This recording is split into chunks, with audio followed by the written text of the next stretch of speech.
Hello everyone, आप मस्त रहें, स्वस्थ रहें और मेरे वीडियो को देखते रहें। दोस्तों, पिछले वीडियोस में मैंने थीम बेस्ड जो कॉमन एरर्स आपके लिए दिया था, उसी थीम बेस्ड कॉमन एरर्स को मैं आगे बढ़ा रहा हूं। दोस्तों, पिछले क्लास में कुछ जो एरर्स पूछे गए थे वो आपके मॉडल्स पे थे। आज के जो थीम बेस्ड कॉमन एरर्स हैं ये है सब्जेक्ट यानी विषय के ऊपर। देखिए, कोई भी सब्जेक्ट जो होता है, चाहे ग्रामर हो, फिजिक्स हो, केमिस्ट्री हो, इकोनॉमिक्स हो, पॉलिटिक्स हो, हिस्ट्री हो, ये सारे हमारे एब्स्ट्रैक्ट नाउन होते हैं।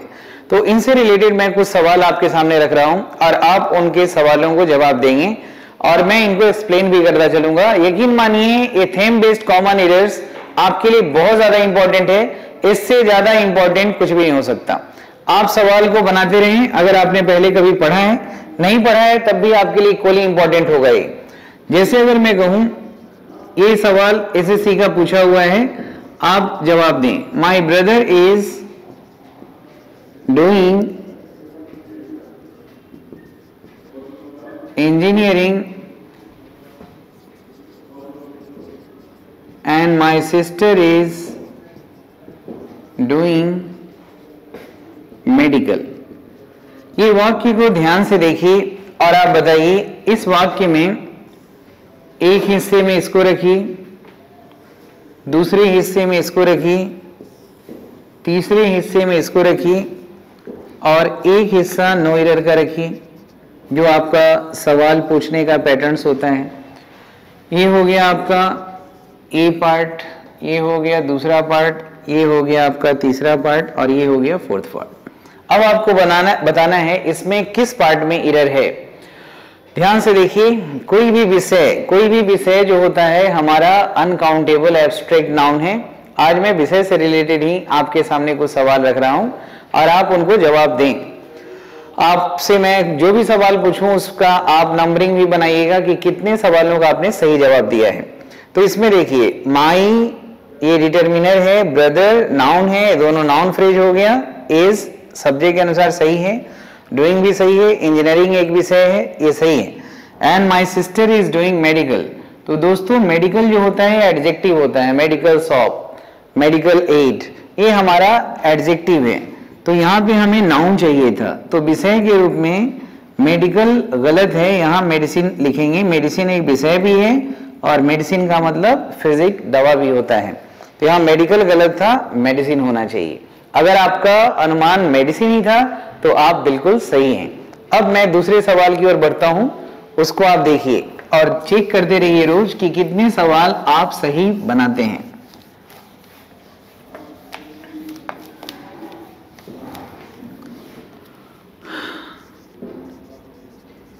We are the students of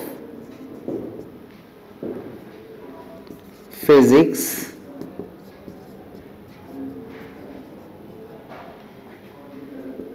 linguistic, humanity,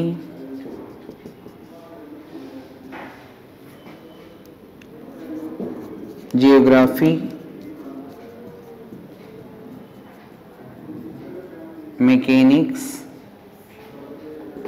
electronics,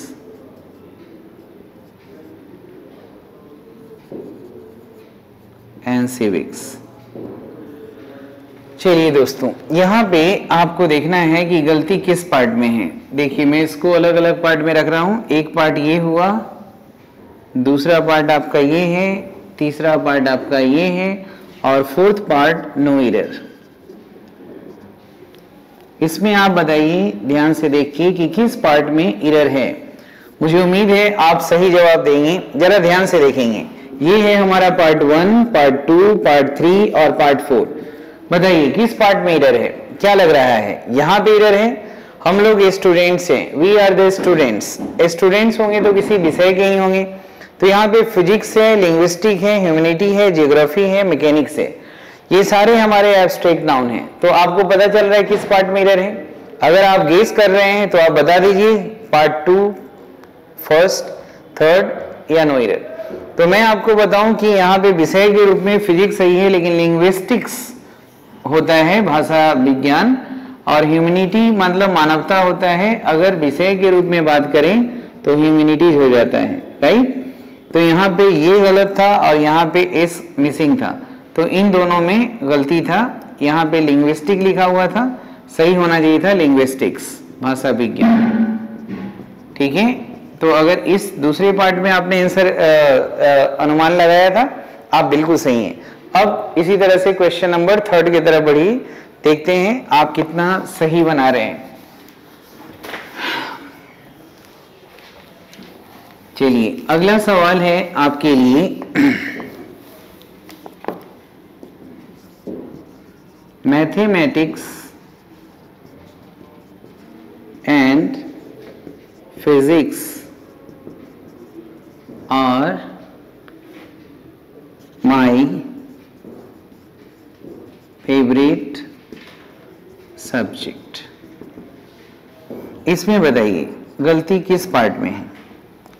शायद इस पार्ट में है, या फिर इस पार्ट में है, या इस पार्ट में है, या फिर इस पार्ट में है। ये 4 हिस्सों में आपको रखना है, 1 2 3 और ये 4। बताइए, ध्यान से देखिए और आराम से धीरे धीरे आगे बढ़िए, किस पार्ट में एरर है। तो आप देखिए यहाँ पे हम जिसकी बात कर रहे हैं, यहाँ पे बात कर रहे हैं मैथमेटिक्स और फिजिक्स का। इसका फॉर्म भी सही है और संख्या 2 है, तो फिर वर्ब यहाँ पे आर लगा है, सही है। लेकिन आर यहाँ पे लिंकिंग वर्ब है, तो आगे जो कॉम्प्लीमेंट होता है वो सब्जेक्ट का होता है। अगर सब्जेक्ट का संख्या प्लुरल है तो फिर कॉम्प्लीमेंट भी जो होगा वो प्लुरल में होगा। यहाँ सब्जेक्ट गलत था, सही होना चाहिए था सब्जेक्ट्स, क्योंकि सब्जेक्ट जो वर्ड है ये हमारा कॉमन नाउन है। सब्जेक्ट के जो उदाहरण है फिजिक्स केमिस्ट्री वो हमारा एब्स्ट्रैक्ट नाउन है, तो वो गलती हुई थी, राइट।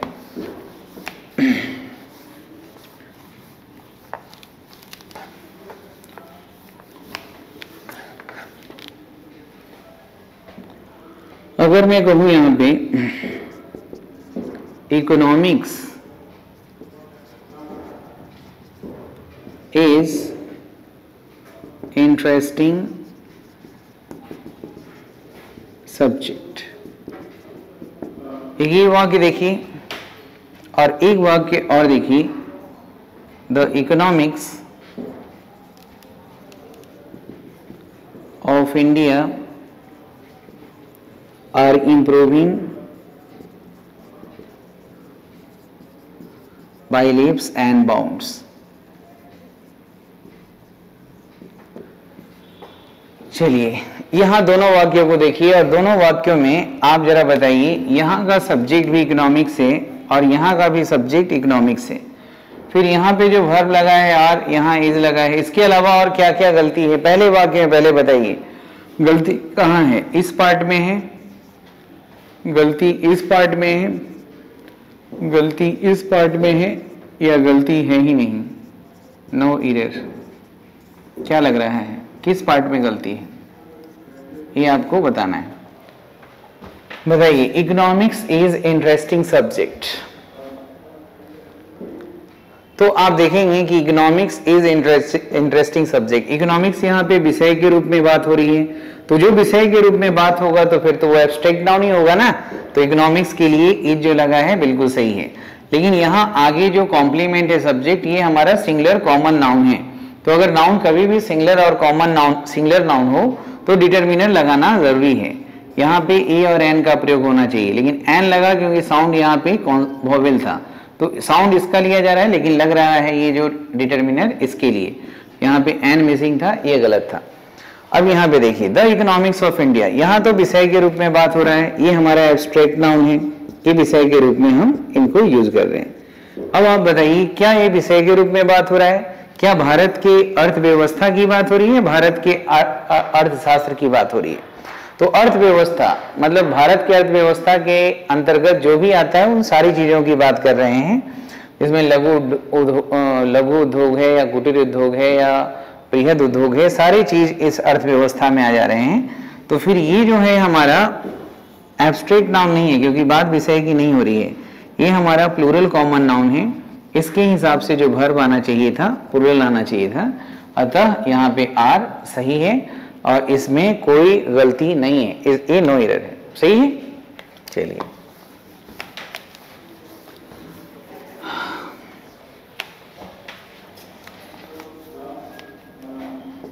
बताइए, the work of Kalidas are very popular among Hindi readers. इस वाक्य में देखिए और बताइए कि इसमें क्या गलती है। आप ध्यान से देखें और बताएं इसमें किस पार्ट में गलती है। द वर्क्स ऑफ कालिदास, एक हिस्सा ये हो गया, दूसरा हुआ आर वेरी और तीसरा हुआ अमंग हिंदी रीडर्स। तो ये आपका पहला पोर्शन, ये आपका दूसरा पोर्शन हुआ, ये तीसरा हुआ, और फोर्थ में मैं आपको ऑप्शन दे रहा हूं नो एरर का भी, क्योंकि वो भी संभावना होता है कि एरर हो ही ना। तो अब आप जरा बताइए कि इनमें से किस में एरर है। The works of Kalidas are very popular, यहाँ पे वर्ड्स एक मिसिंग हो गया है, यहाँ लिखेंगे वेरी पॉपुलर अमंग। तो बताइए किस में एरर है। तो अगर आप बता सकते हैं, वर्क का मतलब क्या होता है, साहित्यिक रचनाओं की बात होती है, तो इसका मतलब हुआ साहित्यिक रचना। ये प्लूरल माना जाता है, प्लूरल कॉमन नाउन है, अतः यहाँ वर्ब जो लगा है सही है, इसमें कोई एरर नहीं है। इसका सही जो आंसर होना चाहिए नो एरर, ये हमारा सही आंसर है। राइट। चलिए एक और क्वेश्चन मैं आपसे पूछ रहा हूं, जरा बताएंगे। अगर मैं यहां पे लिखता हूं कि he is a man of later and a man of words, so anybody can trust him। ठीक है। अब इसको ध्यान से देखिए और बताइए इसमें किस पार्ट में एरर है। क्या ये फर्स्ट पार्ट में एरर है, क्या एरर इस पार्ट में है, या फिर एरर यहां से शुरू होके यहां तक आ रहा है, या फिर एरर है ही नहीं। इसमें कहां एरर है मैं आपको दे रहा हूं। ये हो गया आपका पार्ट 1, ये आप इसको मान लीजिए ये सेकेंड सेक्शन हो गया, और तीसरा सेगमेंट ये हो गया, फोर्थ ये हो गया। बताइए इसमें किस में एरर है, बताइए। He is a man of later and a man of words, so anybody can trust him। तो यहाँ पे he is a man of later जो है ये गलत है, क्योंकि a man of later कोई मीनिंग ही नहीं रखता, कोई कहीं एग्जिस्ट ही नहीं करता। यहाँ man of laters होना चाहिए था, जिसका मतलब है, और ये मैंने क्वेश्चन गलत दे दिया था, हाँ ये man of laters होना चाहिए, जिसका मतलब होता है विद्वान व्यक्ति। और यहाँ पे अ मैन ऑफ वर्ड जो है ये सही है, ये होता है जुबान का पक्का व्यक्ति, तो यहाँ पे ये सही है। यहाँ पे मैन ऑफ लेटर्स होना चाहिए, जिसका मतलब अ मैन ऑफ इंटेलेक्ट होता है, इसका मतलब होता है मैन ऑफ इंटेलेक्ट, या अगर आप चाहें तो इसको आप स्कॉलर भी कह सकते हैं। लेकिन स्कॉलर और स्कॉलरली में जो फर्क है वो मैंने आपको बताया भी था कि ये एडजेक्टिव है और ये हमारा नाउन है, लेकिन मतलब सबका एक ही है। राइट। तो उम्मीद है आपको अच्छा लग रहा होगा। इस तरह से मैं कुछ और क्वेश्चन पूछ रहा हूँ, आप देखते रहिए और जवाब देते रहिए। आपको अच्छा लग रहा होगा, आपको ज्ञान बढ़ रहा होगा, और ये पैटर्न्स आपको काफ़ी पसंद आ रहा होगा और आपके लिए काफ़ी हेल्पफुल है भी। बीइंग अ टीचर मुझे पता है कि ये जो टेस्ट चल रहा है, इसके लिए जो भी बच्चे तैयारी कर रहे हैं आने वाले एग्जाम्स की, वो सब के लिए ये एक अमृत की तरह काम करेगा, एक वरदान की तरह होगा। इसको अगर करने के बाद आपके मन में जो जिज्ञासाएं हैं और आपके जो मन में वो बढ़ जाएंगी जिज्ञासाएं और इन सब चीज़ों को जानने के लिए, और जो आपके मन में थोड़ा बहुत इल्यूजन भी होगा तो ये थीम बेस्ड कॉमन एरर्स में आप आसानी से दूर कर लेंगे। राइट। तो अगर मैं यहाँ पे लिखता हूँ कि ही डजंट नो